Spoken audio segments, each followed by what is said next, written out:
أعوذ بالله من الشيطان الرجيم.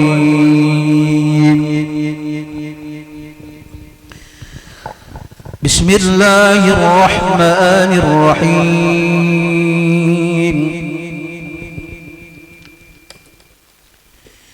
وما كان هذا القرآن أن يفترى من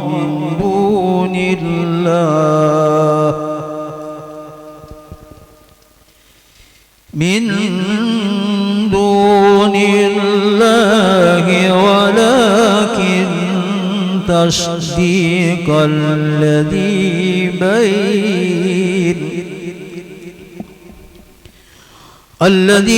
بين يديه وتفصيل الكتاب لا ريب فيه من رب العالمين. أم يقولون افتراه قل فأتوا بسورة مثله وادعوا من استطعتم من دون الله إن كنتم صادقين. بل كذبوا بما لم يحيطوا بعلمه ولما يأتيهم تأويله كذلك كذب الذين من قبلهم فانظروا كيف كان عاقبة الظالمين. صدق الله العظيم. أستغفر الله العظيم ولوالدي ولأساد الحقوق الواجبة عليا ولجميع المسلمين والمسلمات والمؤمنين والمؤمنات الأحياء منهم والأموات. أستغفر الله العظيم لي ولوالدي ولأصحاب الحقوق الواجبة عليا ولجميع المسلمين والمسلمات والمؤمنين والمؤمنات الأحياء منهم والأموات. أستغفر الله العظيم لي ولوالدي ولأصحاب الحقوق الواجبة عليا ولجميع المسلمين والمسلمات والمؤمنين والمؤمنات الأحياء منهم والأموات. الفاتحة إلى حضرة حبيبنا وشفيعنا وقرة أعيننا سيدنا رسول الله محمد بن عبد الله ثم إلى أرواح آبائه وإخوانه من الأنبياء والمرسلين وأزواجه أمهات المؤمنين وأهل بيته الطيبين الطاهرين وأصحابه والتابعين وجميع عباد الله الصالحين ثم إلى روح سيدنا المهاجر إلى الله الإمام أحمد بن عيسى وسيدنا الفقيه المقدم الإمام محمد بن علي بعلوي وسيدنا الحبيب عبد الرحمن سقف وسيدنا حبيب عبد الله بن أبي بكر علي دروس وسيدنا شيخ أبي بكر بن سالم وإلى روح جميع وإلى أرواح جميع ساداتنا علي أبي علوي ثم إلى روح مؤلف سمت الضرر الحبيب علي بن محمد الحبسي ووالديه وأولاده وأزواجه ومسيه وتلمجاته وأصولهم وفروعهم وإلى روح شيخنا مربي روحنا سيد محمد زين بن عبد الغني البنجري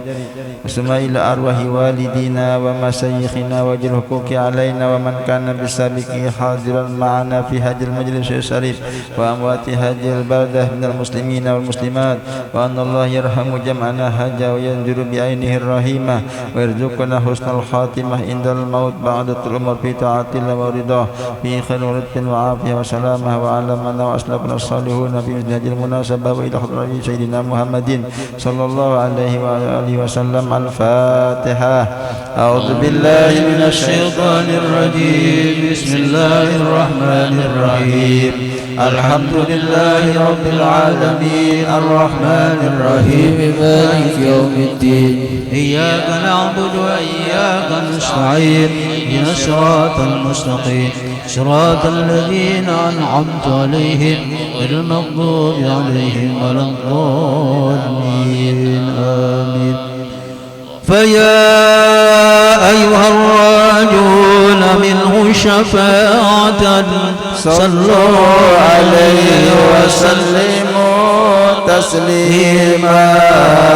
اللهم صل وسلم وبارك عليه وعلى آله.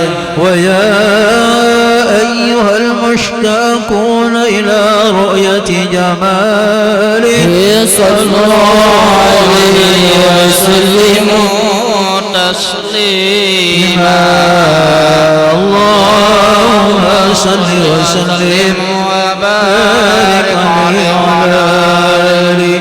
ويا من يخطب وصاله يقظة ومناما صلوا عليه وسلموا تسليما. اللهم صل وسلم وبارك عليه وعلى آله. الجنة ونعيمها سعد لمن يصلي ويسلم ويبارك عليه. اللهم صل وسلم وبارك عليه وعلى آله. يا ربي صل على محمد أشرف بدر في الكون أشراق.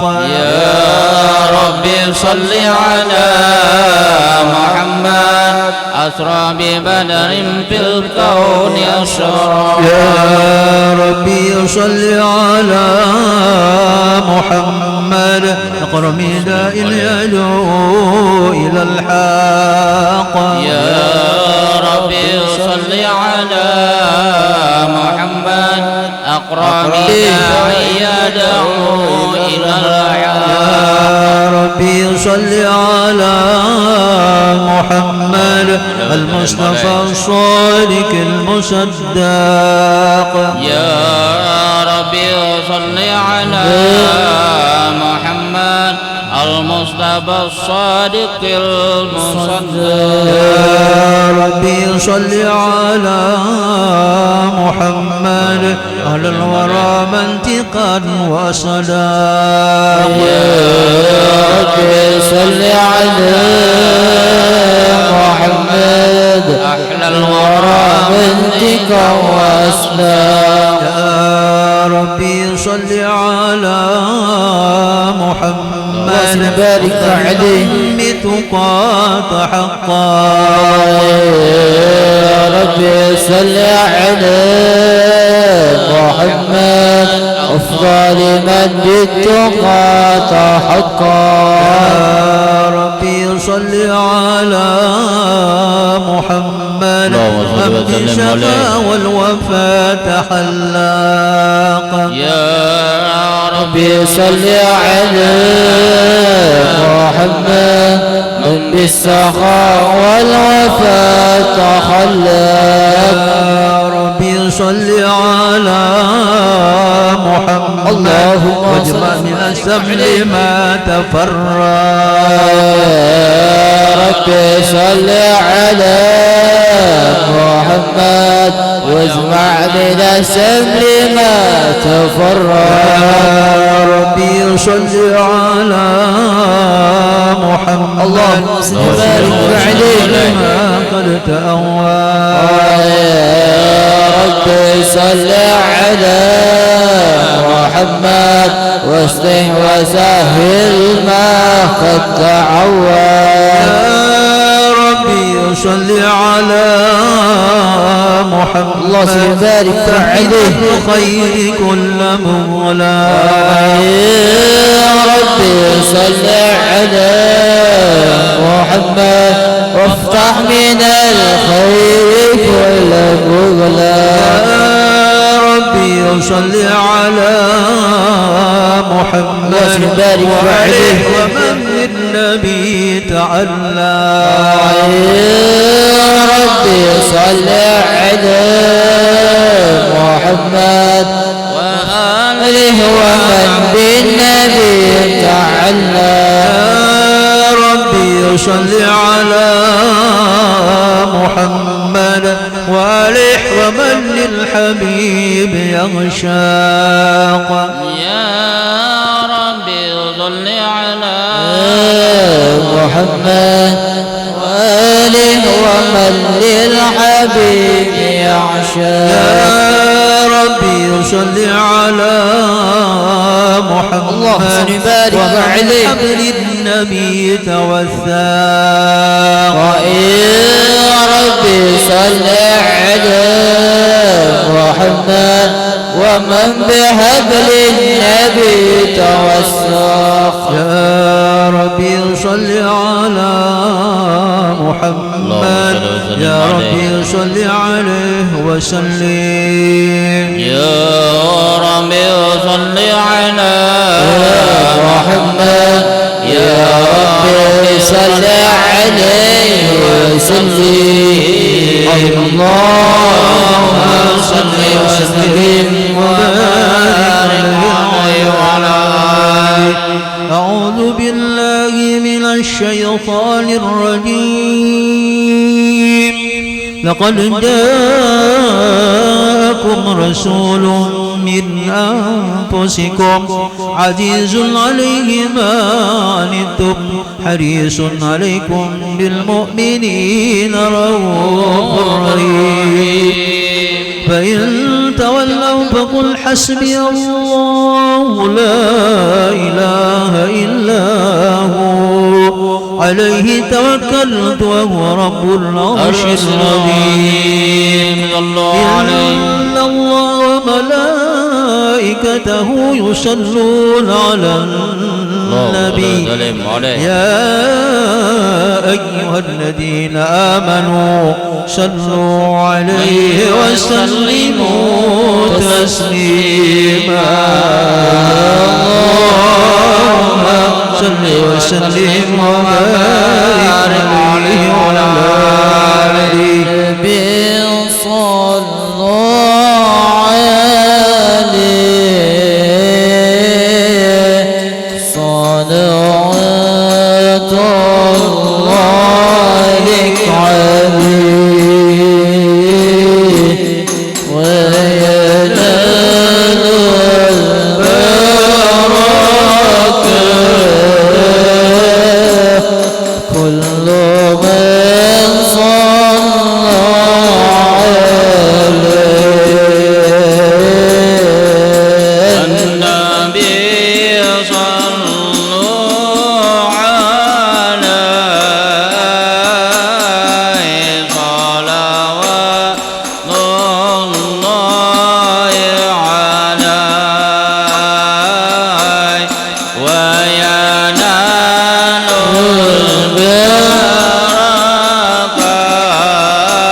صل وسلم وبارك عليه وعلى آله. بسم الله الرحمن الرحيم. الحمد لله القوي السلطان الوالي برهان المبسوط بالوجود كرمه وإحسانه.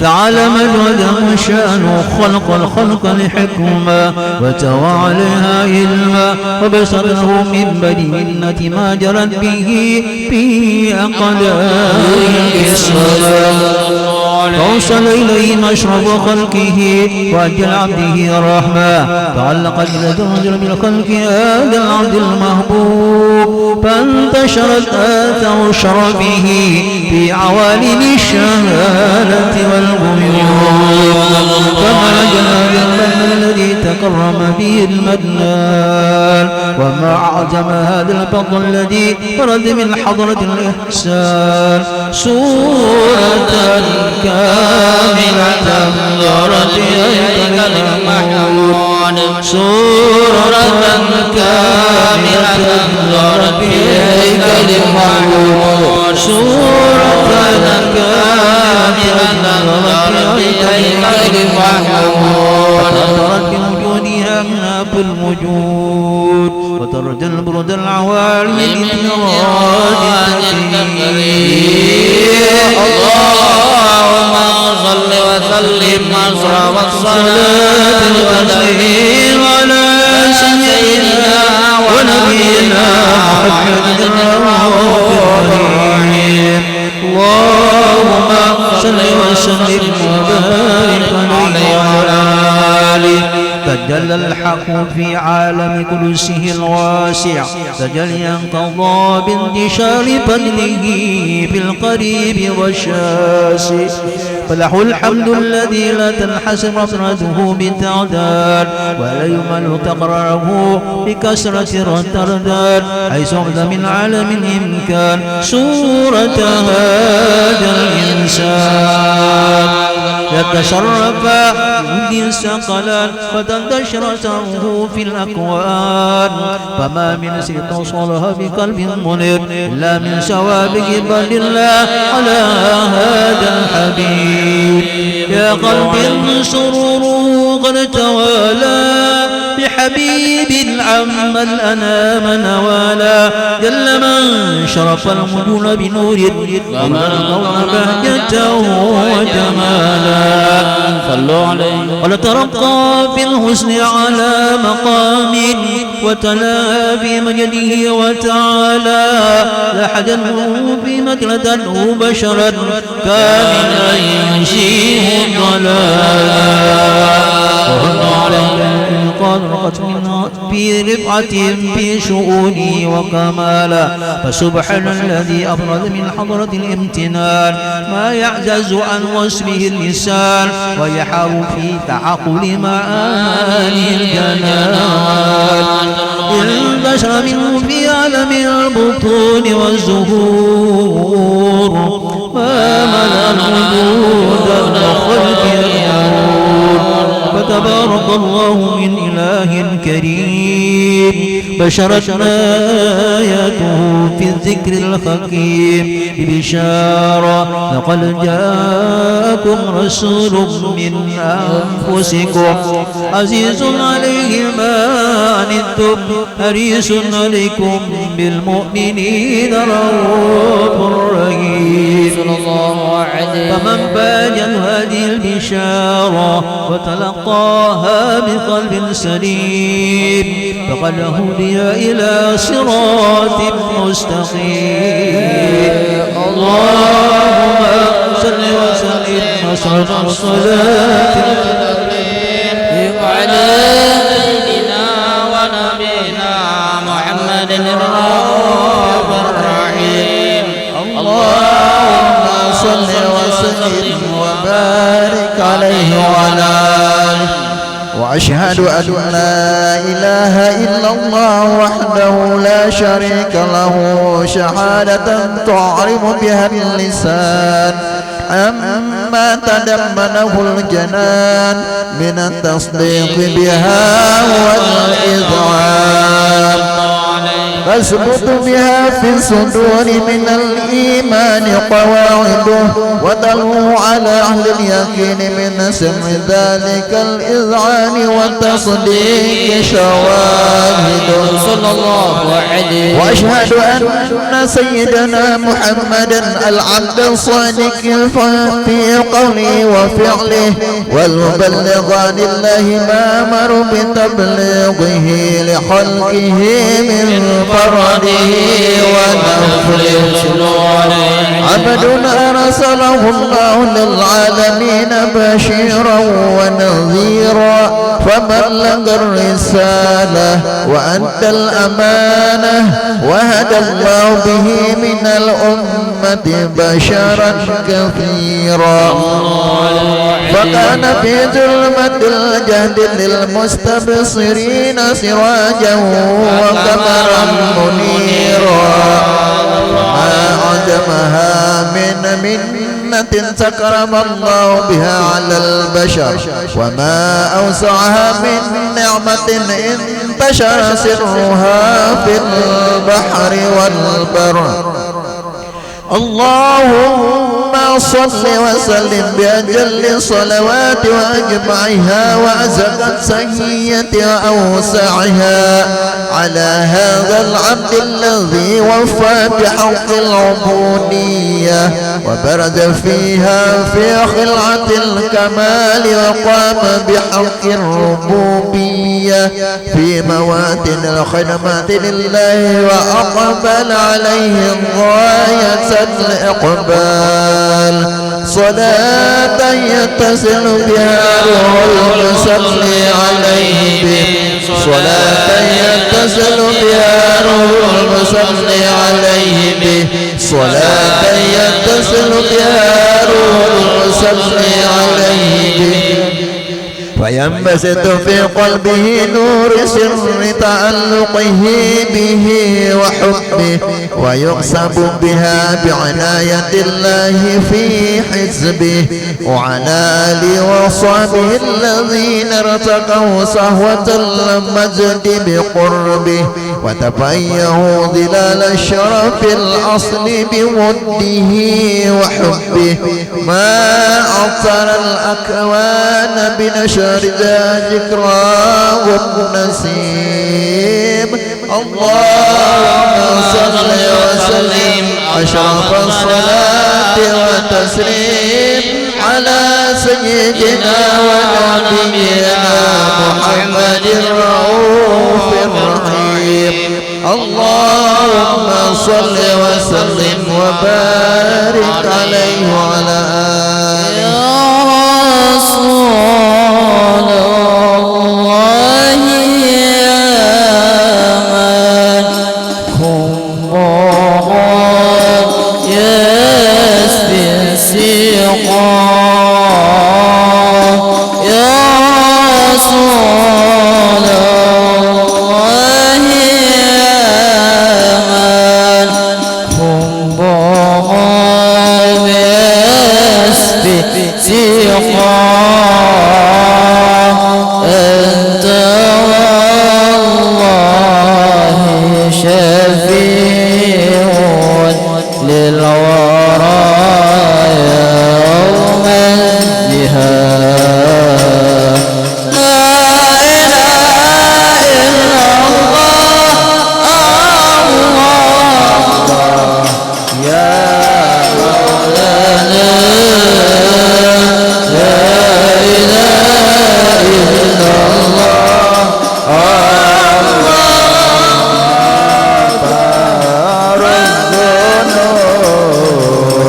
كل ما له اللقاء أبدا ليس يضاء، كل ما له اللقاء أبدا ليس يضاء، قد حبا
رسول أنت بدر أنت في دنيا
وبارك عليه وعلى آله ومن علقت به هذه الذرة المكنونة والجوهرة المكسونة والكون كله يسبح وينسي في سرور وابتهاج بقرب دخول إسراك هذا الصراط والعيون متصوفة إلى بروده متسوقة إلى التقاط جواهر كنوزه وكل دابة نكرس نطقت بفصيح العبارة معلنة بكمال البشارة وما من حامل حملت في ذلك العام إلا أتى فيها بها بغلام بالبركات والسعادة حاد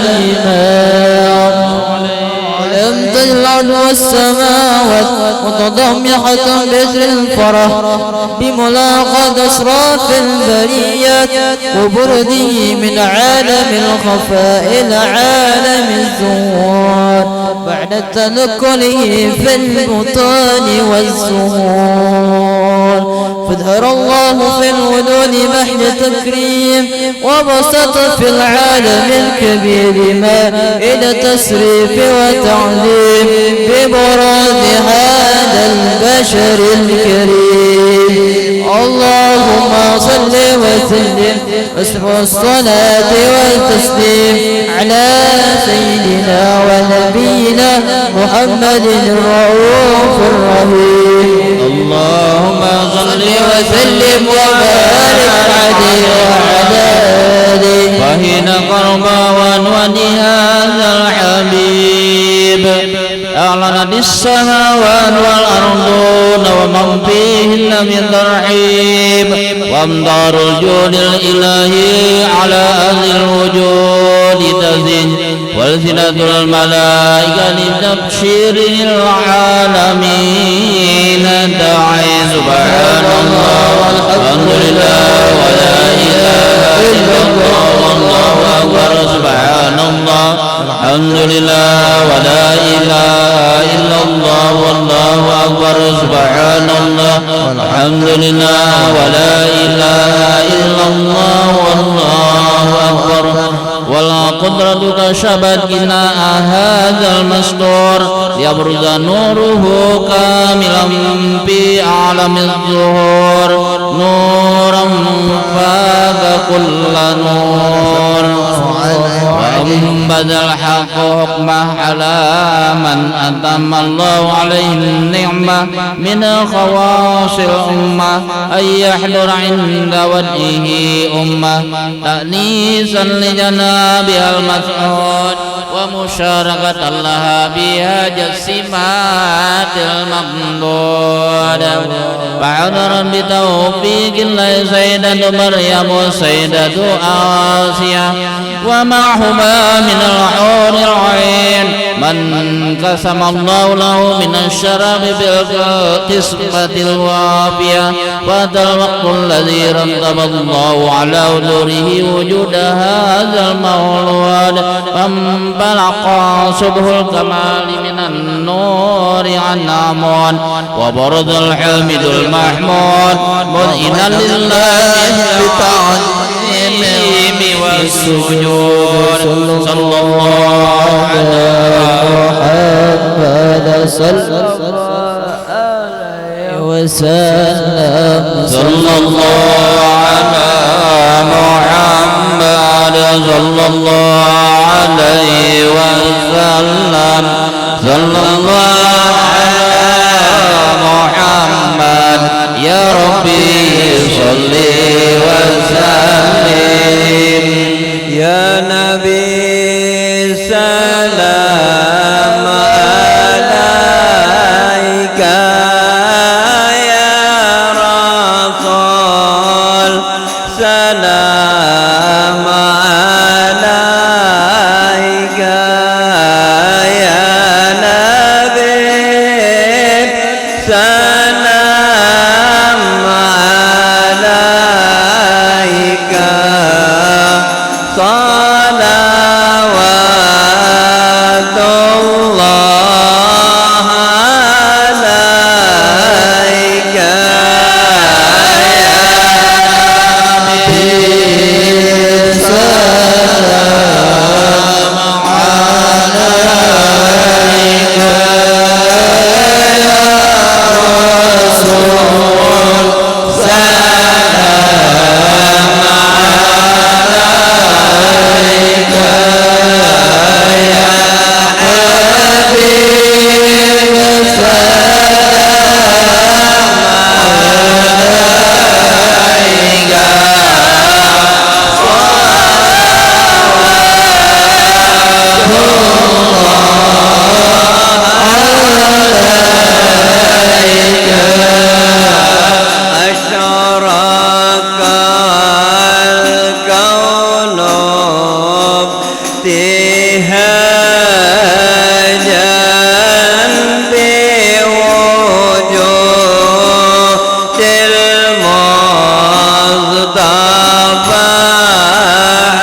صل وسلم وبارك عليه وعلى آله.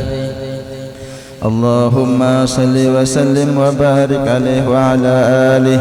ومن الشرف الذي اختص الله به أشرف الرسول معراجه إلى حضرة الله البر الوصول وجهور آيات الله الباهرة في ذلك المعراج وتسرق السماوات ومن فوقهن بإسراق نور ذلك السراج. وقد عرج الحبيب صلى الله عليه وسلم ومعه الأمين سيدنا جبريل إلى حضرة الملك الجليل مع التسريب والتبجيل، فما من سماء ولجها إلا وبادره أهلها بالترهيب والتكريم والتأخير، وكل رسول مر عليه بشره بما عرفه من حقه عند الله وشريف منزلته لديه، حتى جاوز 7 طباق ووصل إلى حضرة الإطلاق. نازلته من الحضرة الإلهية غوامر النفحات القربية، وواجهته بالتحيات وأكرمته بجزيل العطيات، وأولته جميل الهبات، ونادته بشريف التسليمات، بعد أن أثنى على تلك الحضرة بالتحيات المباركات الصلوات الطيبات.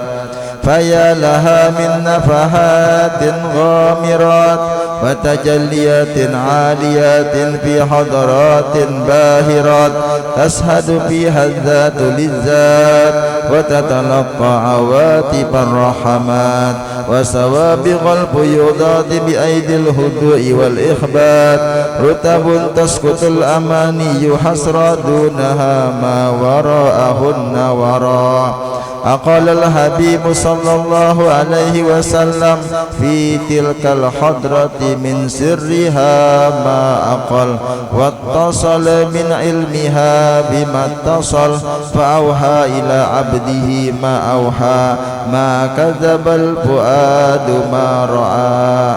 فما هي إلا منحة حصصت بها حضرة الامتنان هذا الإنسان، وأولته من عواتبها الرحيمات ما يعجز عن حمله الثقلان. فتلك مواهب لا يسر القلم على شرح حقائقها، ولا تستطيع الألسن أن تعرب عن خفي دقائقها.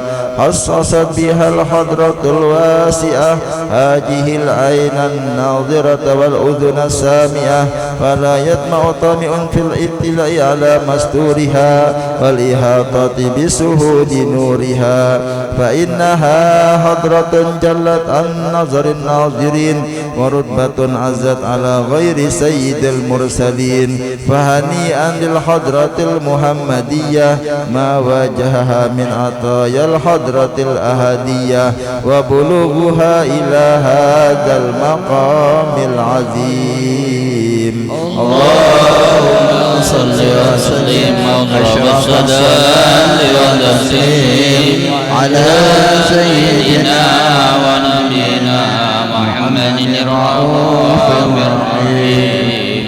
اللهم صل وسلم وبارك عليه وعلى آله. صل وسلم وبارك عليه وعلى آله.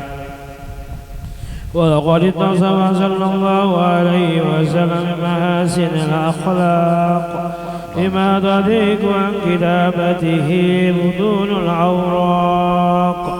كان حبيبنا صلى الله عليه وسلم أحسن الناس خلقا وخلقا، وأولهم إلى مكارم الأخلاق سبقا، وأوسعهم بالمؤمنين والرؤوفا لا يقول ولا يفعل إلا معروفا، له الخلق السهل واللفظ المحتوي على المعنى اللذيذ إذا دعاه المسكين أجابه إجابة معجلة صلى الله عليه.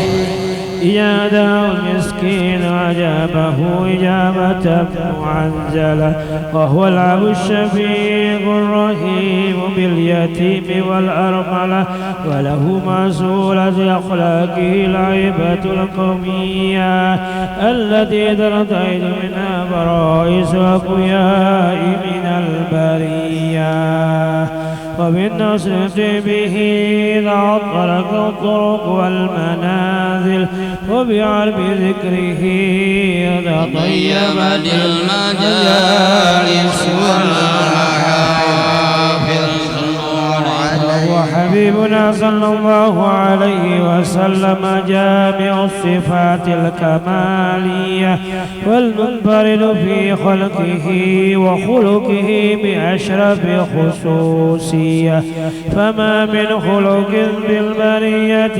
محمود إلا وهو متلقى عن سيد الوجود أجمعت في وصف الحبيب وشانه وله العلا بمجده ومكانه أوصاف إذ قد تعالى مجدها أخرجت لنا بالسهاد عنانه وقد انبسط القلم في تنوينه ما أفاده علم من وقاء مولد النبي الكريم وحكاية ما أكرم الله به هذا العبد المقرب من التكريم والتعظيم والخلق العظيم فحسن مني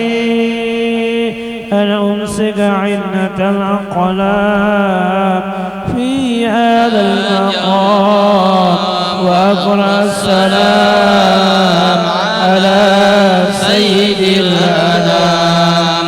السلام عليك أيها النبي ورحمة الله وبركاته.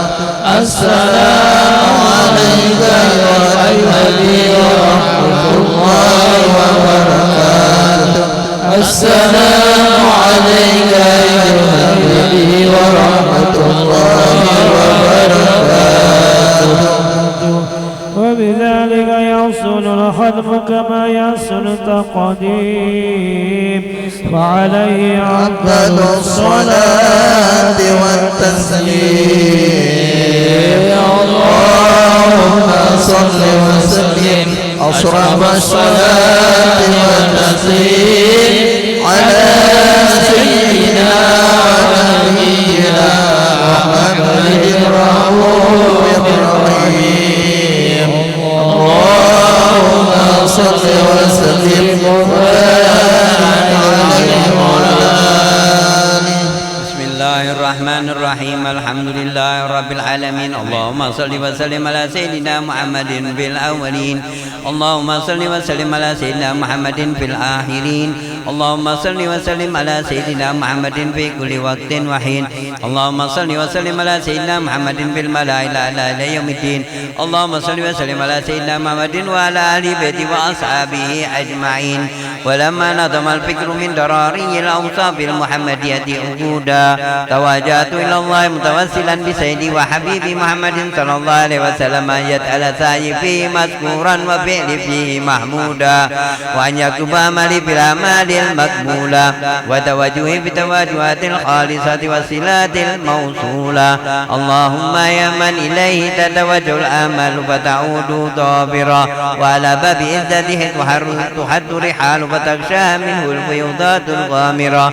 نتوجه إليك بأشرف الوسائل لديك سيد المرسلين عبدك الصادق الأمين سيدنا محمد الذي أمت رسالته العالمين. أن تصلي وتسلم على تلك الذات الكاملة مستودع أمانتك وحفظ سرك وحامل رعية دعواتك الشاملة الأب الأكبر المحبوب لك المخصص بشرف الأفخار في كل موطن من مواطن القرب ومدهر قاسم إمدادك في عبادك وساكي كنسي سادك لأهل ودادك سيد الكونين وأضرب الثقلين العبد المحبوب الخالص المخصوص منك بعجل الخصائص اللهم صل وسلم عليه وعلى آله وأصحابه وأهل اقترابه من أحبابه اللهم إنا نقدم إليك جاه هذا النبي الكريم ونتوسل إليك بشرف مقامه العظيم أن تلاحظنا في حركاتنا وسكناتنا بعين عنايتك وأن تحفظنا بجميع أدوارنا وتقلباتنا بجميل رعايتك وحسين وقايتك وأن تبلغنا من شرف القرب إليك ولاية الحبيب غاية عملنا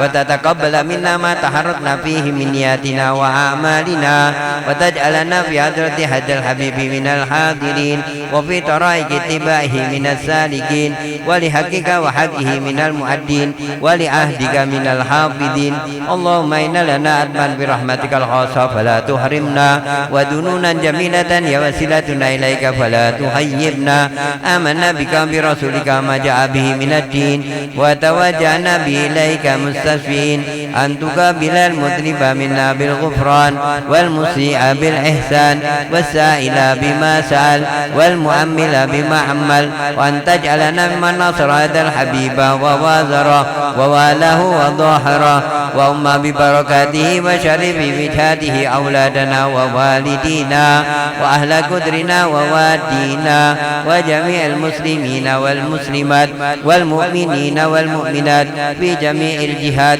وأدم رعية الدين القويم بجميع الأقدار منشورا ومعالم الإسلام لمن بأهلها مأمورا مأنا وسورا واكشف اللهم كربة المكروبين واقضي دين المدينين واغفر للمذنبين وتقبل توبة التائبين وانشر رحمتك على عبادك المؤمنين أجمعين واكفي شر المعتدين والظالمين وابسط العدل في ولاة الحق جميع النواحي والأقطار وأيدهم بتأييد من عندك ونصر على المعاندين من المنافقين والكفار واجعلنا يا رب العز الحسين من جميع البلايا وبالحفظ المكين من الذنوب والخطايا وأدمنا بالعمل بطاعتك وصدق بإتماتك قائمين وإذا توفيتنا فتوفنا مسلمين مؤمنين واهتم لنا منك بخير أجمعين وصل وسلم على هذا الحبيب المحبوب للأسام والأرواح والقلوب وعلى آله وصحبه ومن لا منسوب وآخر دعوانا الحمد لله رب العالمين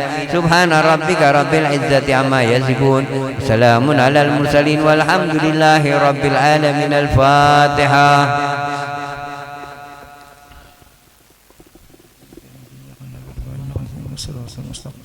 صراط الذين أنعمت عليهم غير المغضوب عليهم ولا الضالين آمين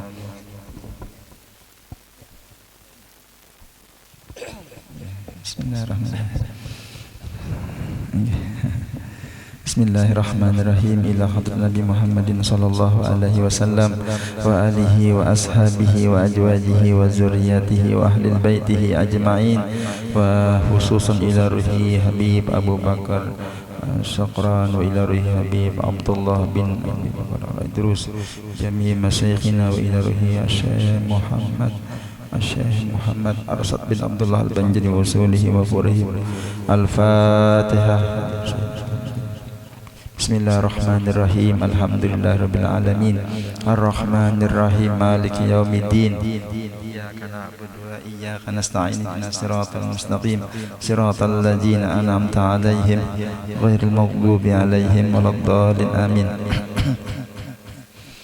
أعوذ بالله من الشيطان الرجيم بسم الله الرحمن الرحيم الحمد لله رب العالمين الحمد لله الذي أعين لأعيان الأعيان أين إياني حق اليقين وعلم من لدنه من تحقق في عبديته وعبوديته وعبودته من العباد المخلصين واختص من اختص برحمته الإندية ولم يدع أجر المحسنين ahmaduhu kama yanbaghi li jalali wajhihi wa li adimi sultanihi wa ashhadu an la ilaha illallah al-munfaridu bi wujubil wujudi dzati wa kamali jalalil jamali sifati fa subhanahu min ilahin azimin wa rabbin karimin jabbarin rahimin la rabba siwahu wa la ma'buda illa iyyahu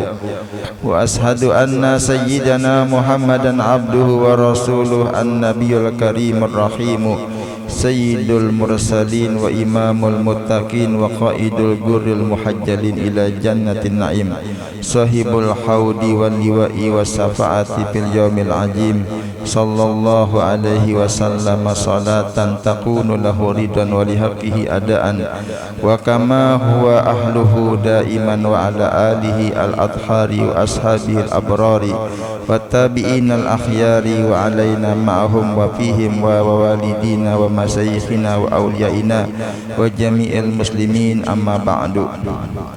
Syukur alhamdulillah pada malam hari ini kita bersama-sama berhadir ditakdirkan oleh Allah Subhanahu wa taala kembali kita berhadir di majlis ini, diberikan kesehatan, taufik hidayah oleh Allah menghadiri majlis Ratib Al-Idrus.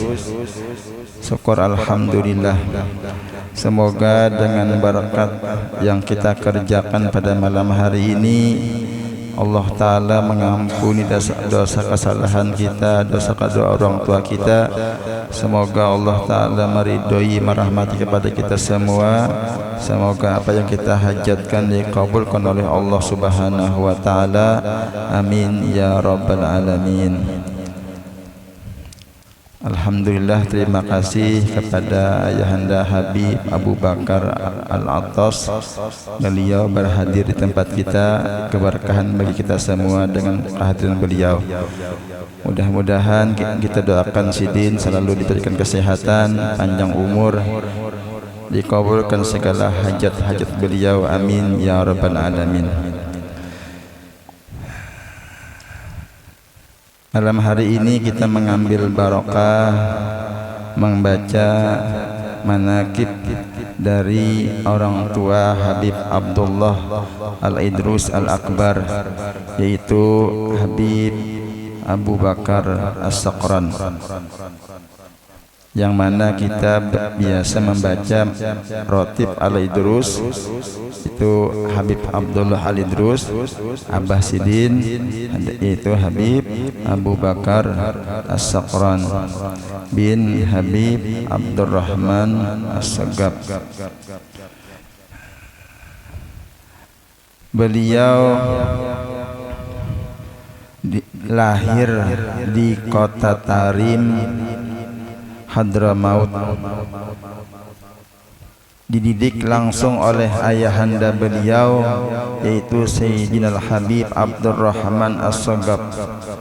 Beliau seorang wali Allah yang besar di zamannya, mendapatkan al-waditul at-tajalliyah, yaitu rahasia-rahasia Tuhan dan kedudukan yang agung. Beliau selalu menutupi dirinya di dalam khalwat dan berujlah dari manusia. Beliau mencapai tingkatan terbukanya alam malakut dan keagungan alam lahut. Jadi alam itu ada alam dunia, alam kedua alam malakut. Sebagaimana Rasulullah Sidinlah Isra Mi'raj ini dijalankan dari Mekah ke Palestina, itu disebut alam dunia anggarannya. Lalu Nabi Mi'raj naik dari alam dunia menuju ke langit pertama, kedua sampai ketujuh, sampai ke Sidratul Muntaha. Itu disebut dengan alam malakut, ngarannya lah alam malakut. Lalu Allah Ta'ala mempertemukan Nabi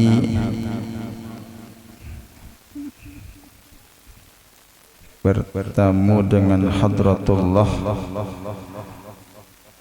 itu adalah hanya Allah yang mengetahui. Itu disebut oleh ulama ngarannya lahud ngarannya lah, yang mana Habib Abu Bakar As-Saqran tadi beliau dibukakan oleh Allah juga, terbuka melihat sidin alam malakut ini.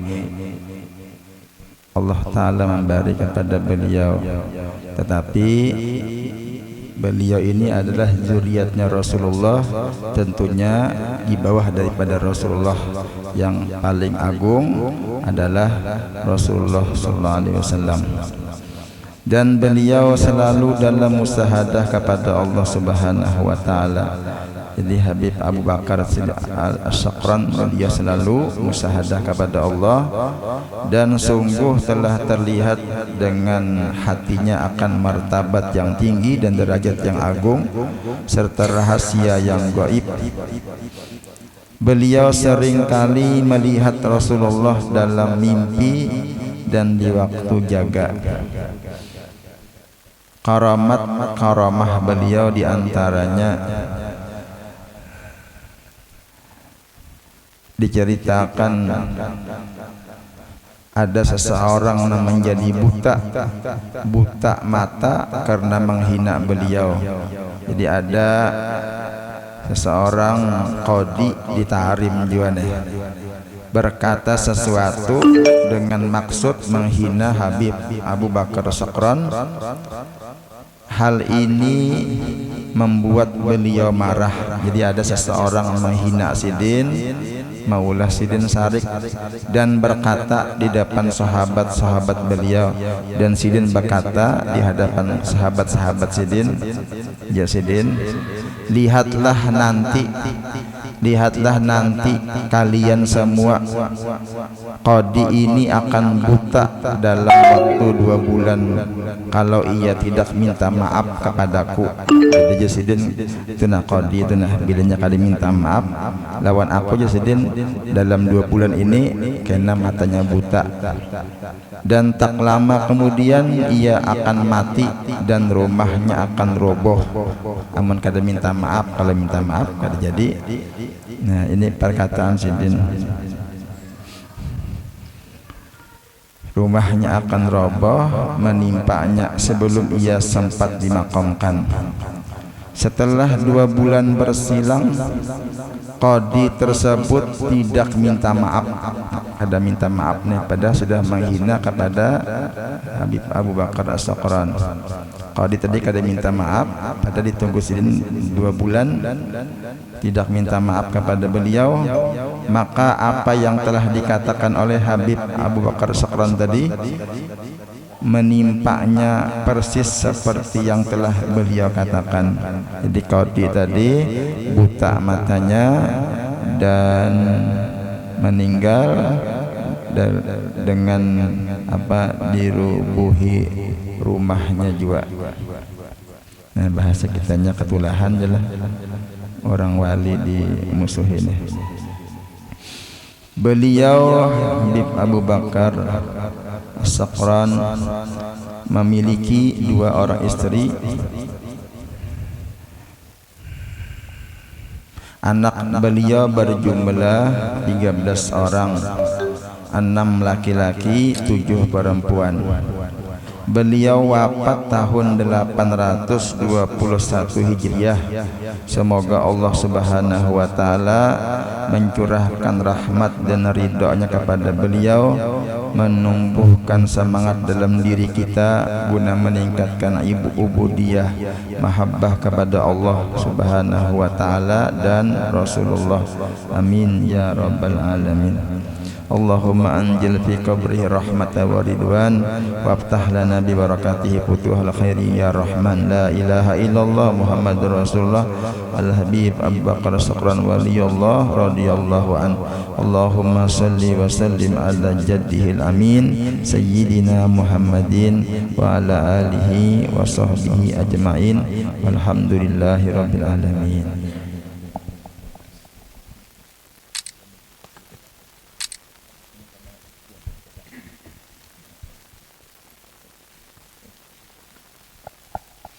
Kita baca kitab sedikit. Habis ini Habib Ayahanda Habib Abu Bakar Sidin Bapak menyampaikan sedikit mauizah hasanah. Bismillahirrahmanirrahim. Alhamdulillahirabbil alamin. Allahumma shalli ala sayyidina Muhammadin.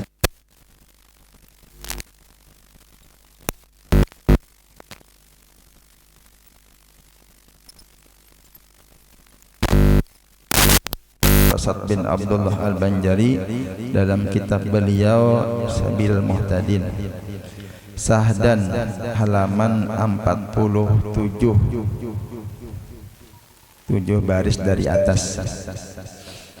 Sahdan, apabila suci tempat yang dibasuh daripada najis, misalnya ada pakaian atau lantai kah atau piring kah misalnya lah, asalnya karena najis lalu dibasuh bersih sudah, maka sunat menigai membasuh dia. Jadi sudah bersih lagi pulang kubui lagi sekali, kubui pulang lagi sekali, 3 kali mau ulang inilah. Jadi itu sunnah hukumnya. Tentunya dicontohkan oleh Nabi kita. Seperti kita berwudu membasuh muka 3 kali. Nah itu menigai ngadanya. Seperti itu juga membasuh najis, sudah bersih kita ulangi, seperti dibasuh pula akan dia 2 kali. Inilah pada membasuh najasah yang mutawasitah dan yang muhaffafah, seperti najis terkena kami pakaian kita, maka itu disebut najis mutawasitah. Kita tapas, kita cuci bersih sudah, hilang sudah najisnya, lalu kita kubui lagi 3 kali, maka kita dapat pahala sunnah, dapat pahala kita.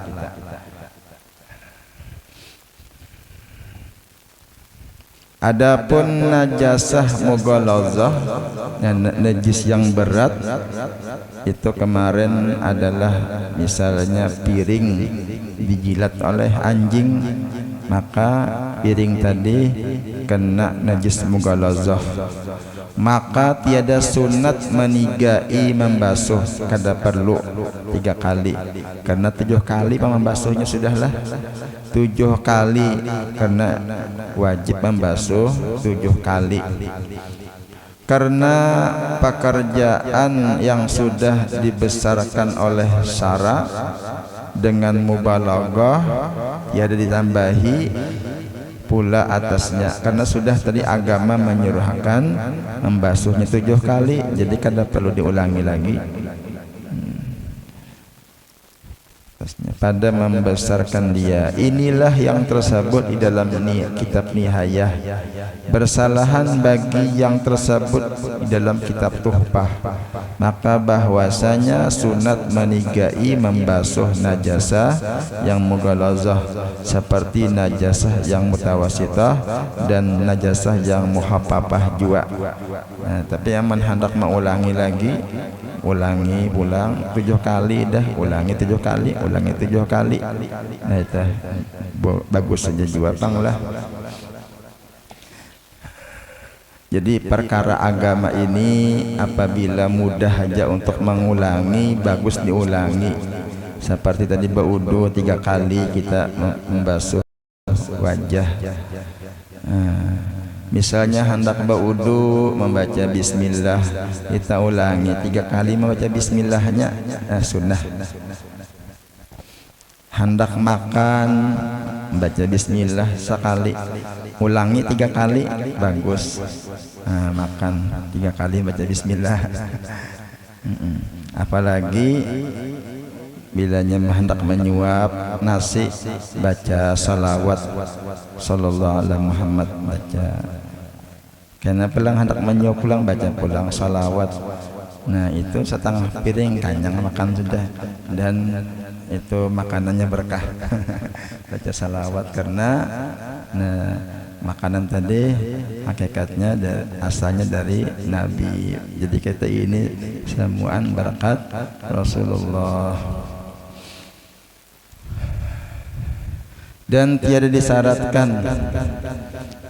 disyaratkan pada menghilangkan najis itu niat.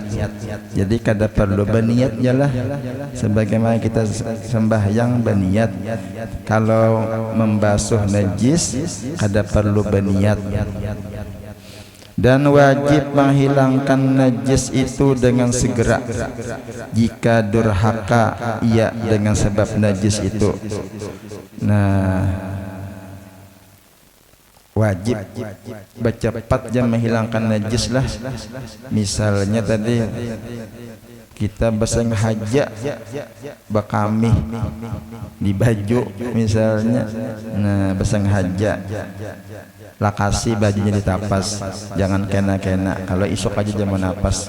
Karena tadi itu jika durhaka, maksudnya jika keterlaluan lain kada sengaja. Kena lagi sibuk lagi nih. Ini dengan durhaka, maksudnya dengan keterlaluan.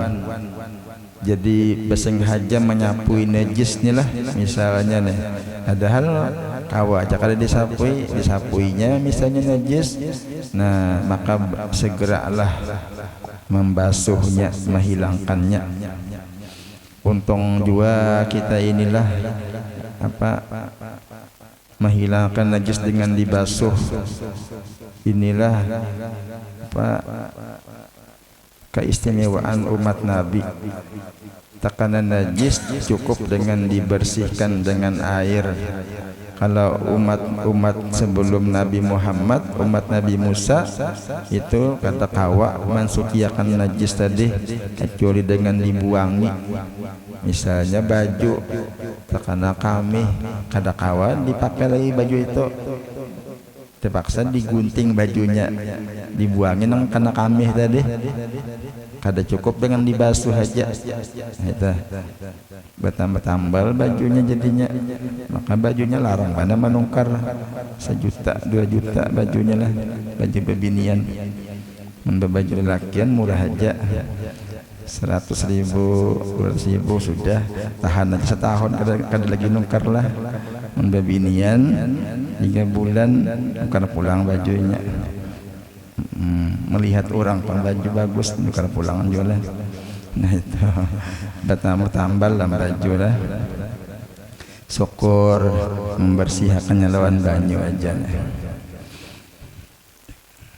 Dan jika tiada durhaka ia dengan dia, artinya dengan kada keterlaluan, dengan kada bersengaja, maka tiada wajib segera, hanya adalah ia sunnah jua, melainkan tatkala menghendaki sembahyang dan barang sebagainya.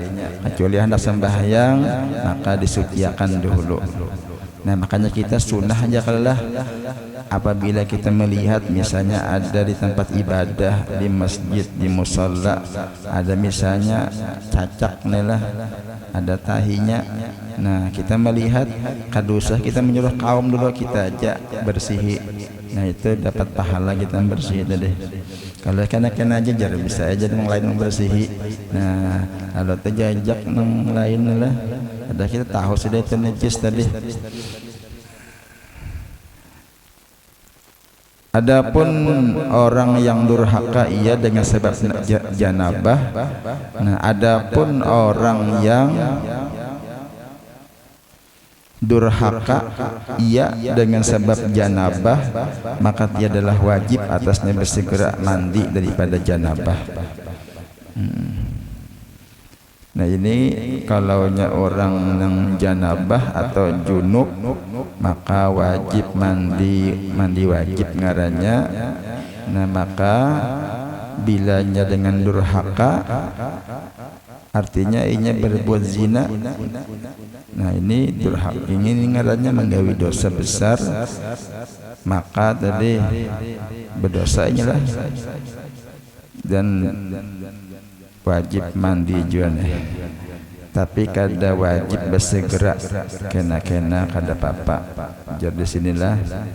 Nah tapi tadi gawiannya itu nang baulah dosa besar, maka itu minta ampun lawan Allah Ta'ala. Amun hukum syariat Islam, orang berzinah itu bilanya sudah pernah nikah, maka hukumannya dengan dirajam, dengan dimatii. Tapi kalau belum pernah nikah, maka hukumannya dengan dicambuk 100 kali, nang laki-lakinya, nang bini-bininya dicambuk dan diasingkan, dipisah jauh-jauh. Nah, itu hukum Islam. Tapi kita orang wahini terjadi nang kayak itu malahan dikawinakan. Nah itulah. Ada hukum Islam dipisah jauh-jauhnya dan dipukul tadi. Itu hukum Islam. Kalau kada dilaksanakan di dunia, maka di akhirat dipukul itu. Bilanya orang tahu, bila orang kada tahu pang nyebet diam aja, nyebet taubat minta ampun Allah Ta'ala, menyesali. Nah yaitu urusannya lawan Allah Ta'ala. Tapi bilanya orang tahu, maka itu harus dihukum seperti itu tadi. Kada dihukum, di akhirat dihukum. Nah dan kalinya bertaubatlah. Nah, urusan akhirat itu Allah Ta'ala nama hendakinya, hendak diampuni Tuhan atau kada diampuni. Nah makanya kita jauhi perbuatan itulah. La taqrabu zina, jangan engkau dekati perzinahan. Perzinahan itu diantaranya bepatuh-patuhan, babinian. Nah itu jangan, itu dosa itulah, kecuali sudah sampai masanya, sudah mapan, ya hendak apa misalnya kawin, ya nah ia berdatang, janganlah, tapi sudah ada mampu sudah.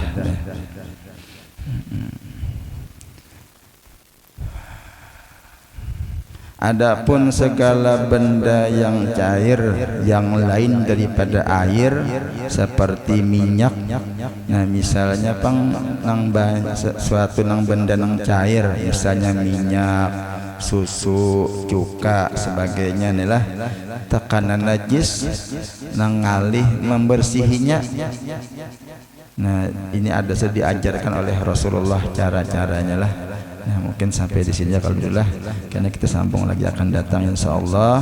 Mudah-mudahan dengan berkat Rasulullah, berkah guru-guru kita, Allah Subhanahu wa taala menerima segala amal ibadah kita, mengabulkan segala doa, mengampuni segala dosa dan kesalahan kita di masa yang lalu, memanjangkan umur kita dalam sehat wal afiat serta memenuhi dalam kebaikan. Mudah-mudahan Allah taala meluaskan rezeki kita yang halal, yang barakah, yang akan menjadikan kita orang yang bertakwa kepada Allah Subhanahu wa taala dan menutup umur kita dalam keadaan husnul khatimah. Amin ya rabbal alamin. Al-Fatihah. A'udzubillahi minasyaitonir rajim.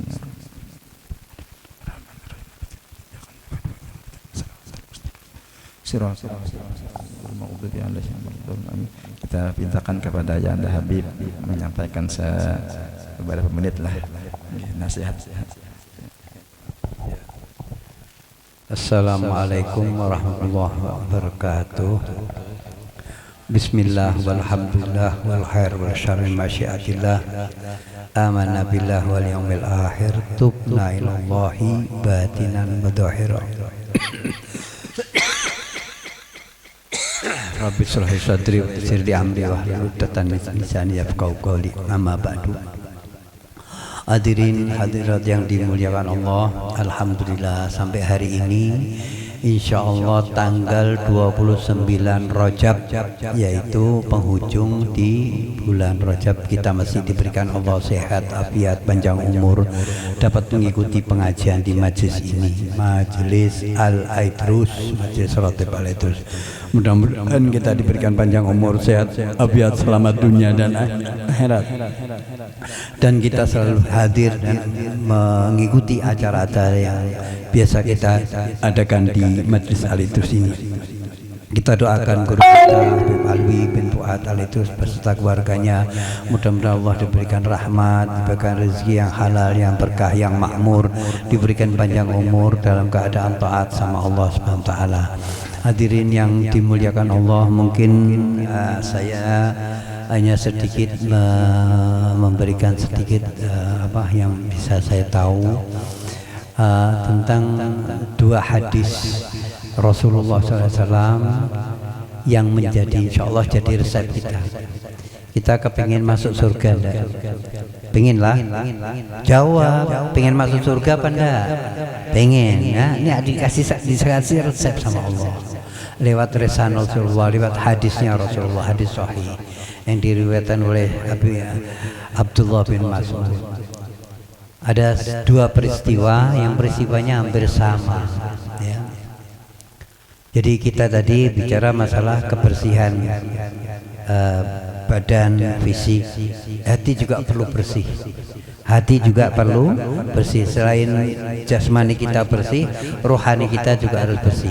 Bersih dari dengki, bersih dari sangka buruk, bersih dari iri, bersih dari keniatan yang jelek, bersih dari sangka-sangka buruk dan lain-lain. Ya, ini hadis.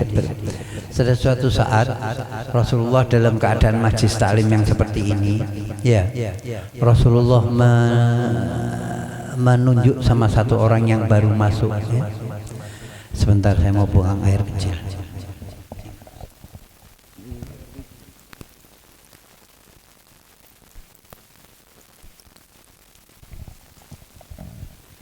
Jasidin ke WC lagi lah. Kita menunggu-nunggu, kita baca salawat. Nah, ini yang salawat Habib Shalih. Allahumma salli ala sayyidina Muhammadin salatan taghfiru bihal dhunub wa tuslihu bihal qulub wa tantaliqu bihal usub wa talinu bihal su'ub wa ala alihi wa sahbihi wa man ilaihi mansub. Allahumma salli ala sayyidina Muhammadin salatan taghfiru bihal dhunub wa tuslihu bihal qulub wa tantaliqu bihal usub wa talinu bihal su'ub wa ala alihi wa sahbihi wa man ilaihi mansub. Allahumma salli ala sayyidina Muhammadin salatan taghfiru bihal dhunub wa tuslihu bihal qulub wa tantaliqu bihal usub wa talinu bihal su'ub wa ala alihi wa sahbihi wa man ilaihi mansub.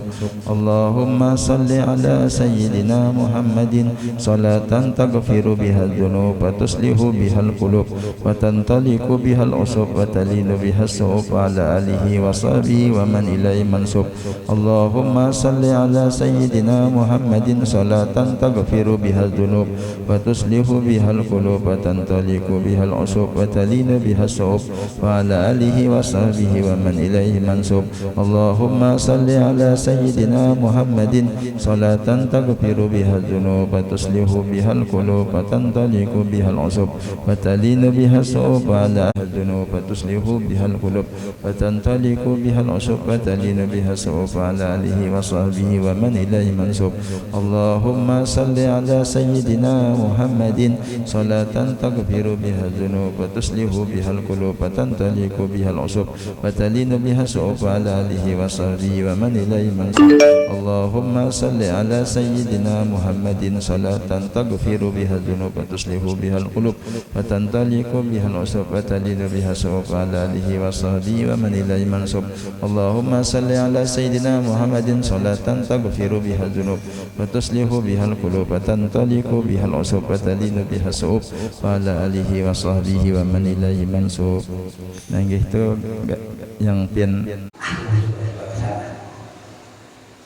Wahai Sadiq, wahai temanku yang baik hati, aku ingin ke rumahmu.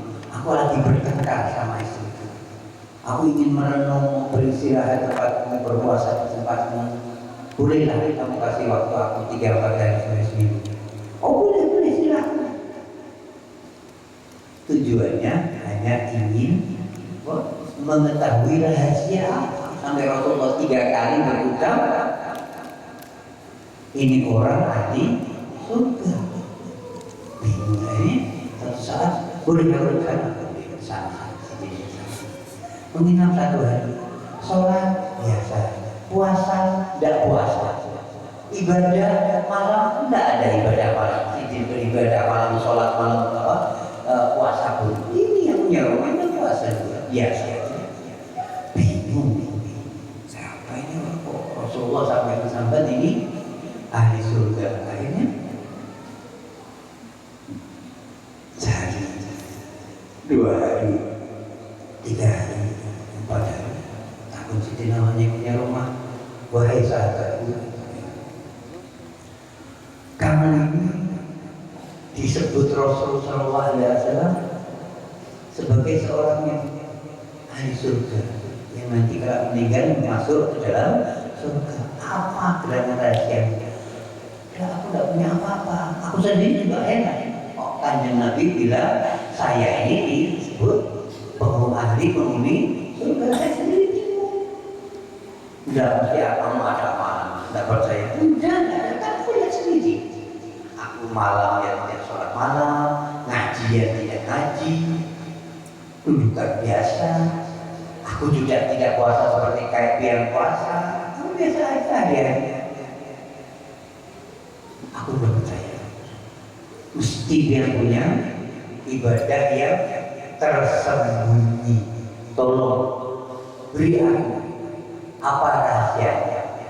Kayaknya tidak ada yang rahasia. Tolong beri satu. Cuma mungkin satu. Saya itu kalau malam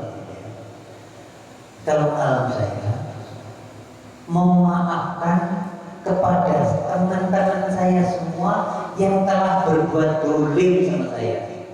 Jadi dia memaafkan setiap malam kepada orang-orang yang berbuat dolim sama dia dan mendoakan. Allahumma sholli ala Muhammad wa sallam. Kita kalau dibuli marahkan, kita kalau diberi cemberut muka marah, tapi sini malah mendoakan dan memaafkan. Mendoakan orang-orang yang telah berbuat dolim sama dia, berbuat jahat sama dia, dan mendoakan supaya Allah menerima amal-amal dia. Allahumma sholli ala sayyidina Muhammad wa ala sayyidina Muhammad. Makanya kita jaga hati kita masing-masing ya, jangan ada dengki, iri, benci. Dan orang yang berbuat baik sama kita maafkan. Tidak ada apa namanya, tidak rugi. Wa'fu amman dzalama, dan maafkan orang-orang yang telah berbuat dolim sama kita, dan doakan dia supaya dapat hidayah, supaya masuk surga. Itu resepnya orang disebut sama Rasulullah orang yang ahli surga. Itu resepnya. Jadi tidak ada ibadah biasa seperti kita sholat biasa. Yang satu lagi hampir sama ceritanya. Di satu bab lagi sama. Ini orang dituduh, tapi yang ini orangnya pedagang, punya peternakan, punya jualan susu kambing, susu unta, punya jualan kambing, orang kaya. Yang satu orang tidak punya, yang tadi yang pertama itu dua orang kaya. Disambut sama Rasulullah, ini orang dulu kalau kamu melihat orang yang surga itu orang. Satu orang yang biasa, tidak menunjukkan dia seorang alim, orang yang tidak ahli ibadah yang seperti umumnya, tapi Rasulullah menyambati sini. Kalau kamu melihat surga, orangnya datang ke masjid biasa, dudukan biasa. Satu saat bingung juga ini sahabat, ingin menyelidiki, ingin tahu apa dan ini sampai Rasulullah bersama seperti itu, kamu ahli surga, saya ingin tahu. Datang satu orang lagi ke rumah si orang ini tadi, datang ke rumah sahabat Nabi, datang, wahai kawanku, aku ingin tidur di sini, boleh tidak seminggu? Aku ingin melihat lingkungan rumahmu, keadaanmu, melihat peternakanmu. Aku senang peternakmu ini ramai, banyak kambing, unta banyak kambing, dan kamu jualan kurma dan sebagainya. Oh, baik, silakan. Jadi jawabnya seperti biasa. Dihormatinya, makan, minum, sebagainya. Terus tanya, sudah 1, 2, 3 hari, tanya, loh, antum ini apa namanya? Apa sih ibadah sampean yang sampai Rasulullah bilang mengucapkan ini ahli surga? Tidak ada apa-apa. Biasa aja, sampai lihat sudah tidur di depan kami. Sudah 1 hari, 2 hari, 3 hari di depanku. Apa yang berbuat? Tidak ada lebihnya, biasa aja, tidak ada. Aku malam juga tidak puasa, hanya sholat isya, salah itu selesai. Tidak, pasti ada rahasia. Sampai Rasulullah SAW memberikan statement, memberikan pernyataan bahwa dia ini termasuk ahli surga. Oh, kalau itu kamu tanya sama Rasul, boleh tidak kamu memadai dia rahasianya? Kalau boleh, kalau Rasul mengizinkan, ulun beritahu dia. Ayo izin datang kepada Rasul. Wahai Rasul, aku ingin bertanya. Biar 3 kali menyambat sidin ahli surga.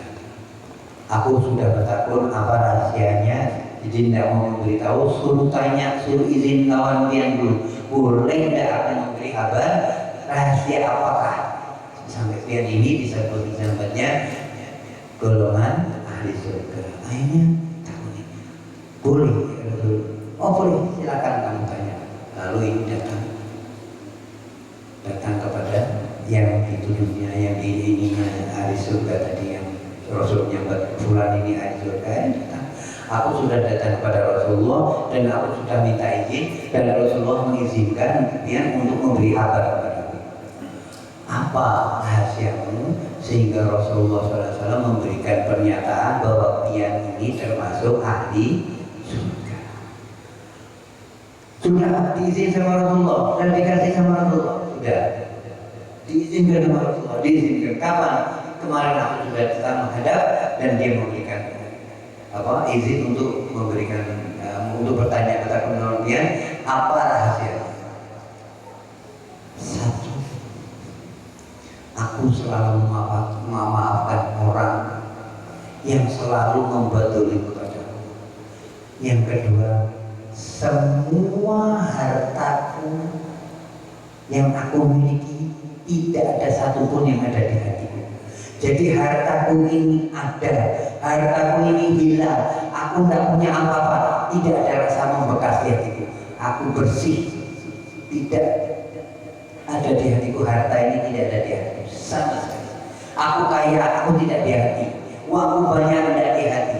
Hartaku banyak, tidak di hati. Hartaku habis pun tidak di hati. Yang aku tahu hanya Allah yang aku paling dekati. Yang maha dekat itu Allah, lain itu tidak. Sedekah pun aku karena Allah, semua karena Allah. Tidak ada yang ada di hatiku sedikit pun hartaku. Yang dia tahu sendiri, aku punya kurma, aku punya ini, aku punya ini, tapi itu tidak ada di hatiku sebenarnya. Apapun sehingga hilang semua hartaku, tambahkah kaya aku tetap seperti ini keadaanku. Tidak ada harta itu di dalam hatiku. Allahumma sholli ala Sayyidina Muhammad wa ala Sayyidina Muhammad. Mudah-mudahan kita dicatat sebagai orang-orang yang ahli surganya Allah. Makanya resep 2 itu kita pakai. Mungkin ibadah kita tidak seperti orang-orang yang ahli. Mungkin ibadah kita kurang lebih. Mungkin amal kita tidak bisa gitu. Mungkin yang lain-lain. Tapi hati kita harus bersih. Insya Allah hati bersih, tidak tersangka buruk, dan tidak ada tidak ada harta di hati kita masing-masing.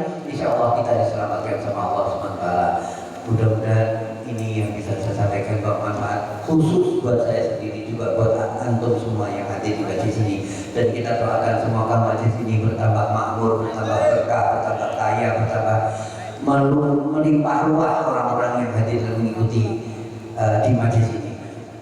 Allahumma Rabbi fanfa'na bi barakatihim wa hadina husna bi hurmatihim wa amitna fi tariqatihim wal ma'afatid wa min ma'afatin minal fitani.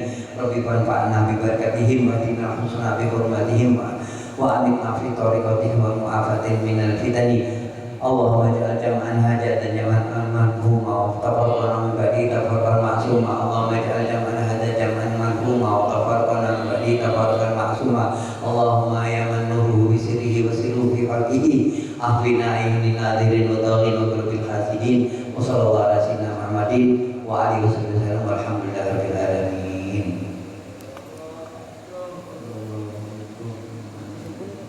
Kita sebagai bisa dulu.